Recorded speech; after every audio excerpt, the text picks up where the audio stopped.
Hello, Tom Frezza here for the Naval History and Heritage Command, and today we are again going to be cooking with history, with a recipe out of the 1945 edition of the Cookbook of the United States Navy. And the recipe we'll be focusing on today is for peach pie.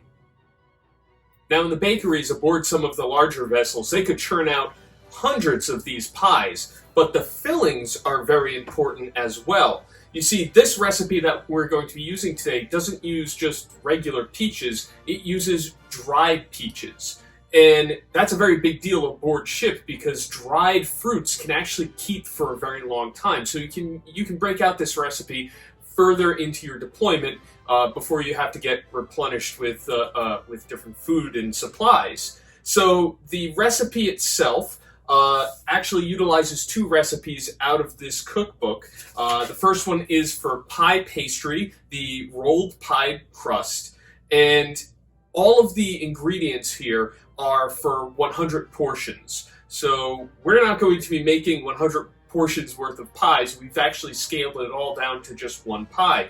But we're going to go through the ingredients and tell you what they originally were and then what the scaled down version is so you can try this at home.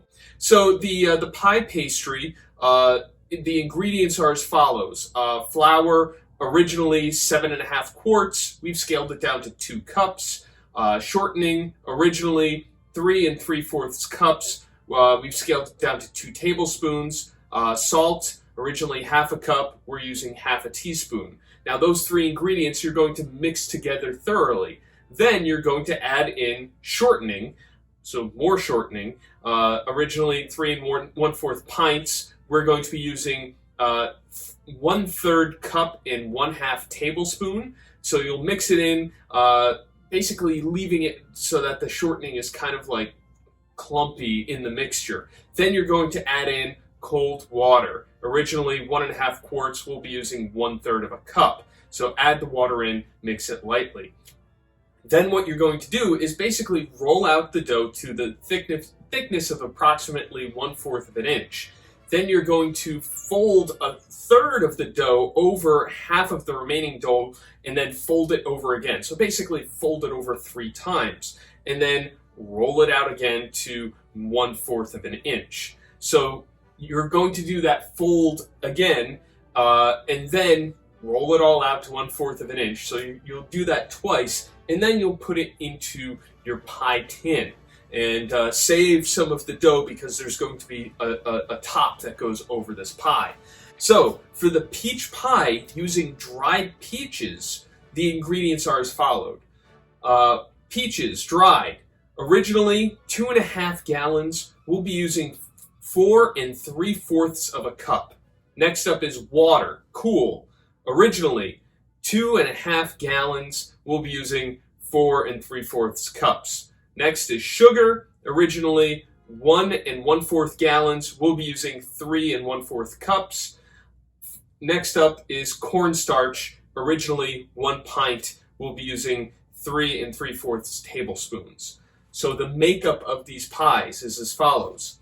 Combined water and dried peaches, which we have right now on our stove. We've been letting that soak for about 45 to 60 minutes. Heat to boiling temperature. So we'll start doing that in just a minute. Let simmer for 20 minutes. Mix sugar and cornstarch. Stir into simmering peaches. Cook, stirring occasionally, until mixture thickens slightly. Cool, and then use. Roll pie pastry to a thickness of 1/8 of an inch. Line the pie tin. Use approximately 2 pounds filling per pie. Brush edge of bottom crust with cold water.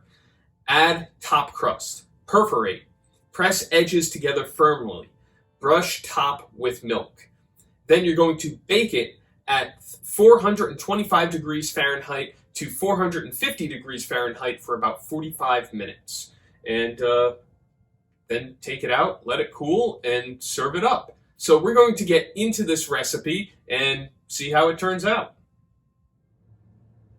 This actually turned out pretty well. It surprised me a little bit because I've never cooked with dried fruit before, but the peaches really rehydrated pretty well, and it tastes good. So I highly suggest you try it out. And it's another fantastic recipe out of the 1945 edition of the Cookbook of the United States Navy.